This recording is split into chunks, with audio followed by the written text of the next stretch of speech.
మాజీ మంత్రి జీవన్ రెడ్డి నిబద్ధత గల నాయకుడు కాబట్టే ఇంతకాలం కాంగ్రెస్ లో కొనసాగారని బీఆర్ఎస్ వర్కింగ్ ప్రెసిడెంట్ కేటీఆర్ అన్నారు. 2014 ఎన్నికలకు ముందు కేసీఆర్ జీవన్ రెడ్డిని ఆహ్వానించారు.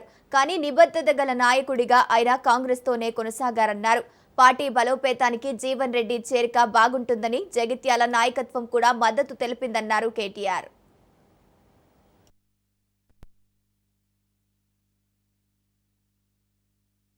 పెద్దలు కేసీఆర్ గారి సూచన మేరకు సాధారణంగా వారిని భారత రాష్ట్ర సమితిలోకి ఆహ్వానించడానికి ఈరోజు మా సహచరులందరితో కలిసి ఈరోజు పెద్దలు జీవన్ రెడ్డి గారిని మరి భారత రాష్ట్ర సమితిలోకి సాధారణంగా ఆహ్వానించడం జరిగింది.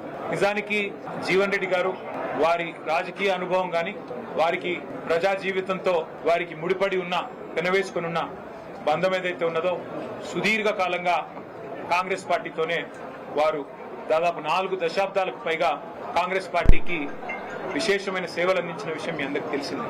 మీ అందరికి తెలియని ఒక విషయం ఏమంటే 2014కు మునుపు సరిగ్గా 2014 ఎలక్షన్ల కొద్దిగా ముందు తెలంగాణ రాష్ట్రం ఏర్పడ్డ తర్వాత అంటే ఫిబ్రవరి 20 నాడు బిల్లు పాస్ అయిన తర్వాత ఏప్రిల్లో అనుకుంటా బహుశా ఎలక్షన్ జరిగింది. ఆ మధ్య కాలంలో అప్పుడు పెద్దలు కేసీఆర్ గారు జీవన్ రెడ్డి గారిని ఆహ్వానించారు. పార్టీలో ఉంటే బాగుంటది అని చెప్పి తెలంగాణ ప్రభుత్వంలో కూడా మీరుంటే బాగుంటుంది అని చెప్పి కూడా ఆ రోజు వారిని ఆహ్వానించడం జరిగింది.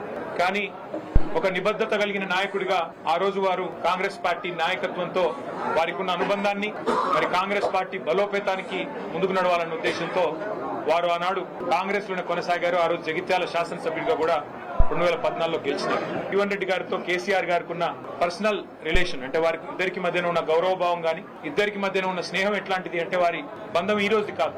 వారిద్దరికి దాదాపు 4 దశాబ్దాలకు పైగా పరిచయము, స్నేహము, గౌరవము, పరస్పర గౌరవము ఎప్పటి నుంచో ఉంది. కానీ జీవన్ రెడ్డి గారి మీద ఉన్న గౌరవం వారి మీద ఉన్న ప్రేమ ఎట్లాంటిది అంటే క్షణంలోనే వెంటనే అక్కడే శాంక్షన్ చేసి 75 కోట్ల బ్రిడ్జ్ ని అక్కడికక్కడే కరీంనగర్ ఉమ్మడి జిల్లాలో ఇచ్చిన మొట్టమొదటి శాంక్షన్ కేసీఆర్ గారు ఆ రోజు జీవన్ రెడ్డి గారి కోరిక మేరకు వారి విజ్ఞప్తి మేరకు ఇచ్చిన ఆ బ్రిడ్జ్. కాంగ్రెస్ నుంచి రాజీనామా భావోద్వేగానికి గురి చేసిందన్నారు మాజీ మంత్రి జీవన్ రెడ్డి. బీఆర్ఎస్ తో కలవడం సంతోషంగా ఉందన్నారు. గత 20 మాసాలుగా అవమానాలు తట్టుకుని ఓపిక పట్టానని ఎందరి ప్రభుత్వాలో చూశాను కానీ ఈ ప్రభుత్వం మాత్రం తిరోగమన దశగా ఉందన్నారు. ప్రజాభిప్రాయం మేరకు ఈ నిర్ణయం తీసుకున్నామన్నారు. పార్టీ నుండి మరి బంధం తెచ్చుకునేటువంటి ఒక పరిస్థితి ఎదురు కావటం కొంత నాకు ఆనాడు really I felt that day was very unfortunate.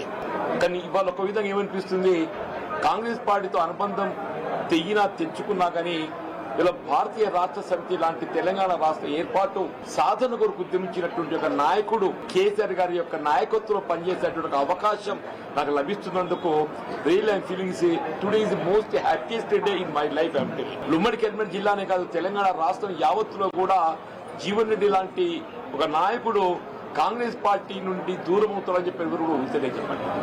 దాని కారణాలు కూడా మీరు ఊహించి ఉంటారని చెప్పండి. గత 20 మాసాలకి నేను ఏదైతే అంటే ఎదుర్కొంటున్నటువంటి ఒక మానసిక క్షోభ, రాజకీయ పరిస్థితులు అన్ని కూడా తట్టుకొని నిలబడ్డని చెప్పండి.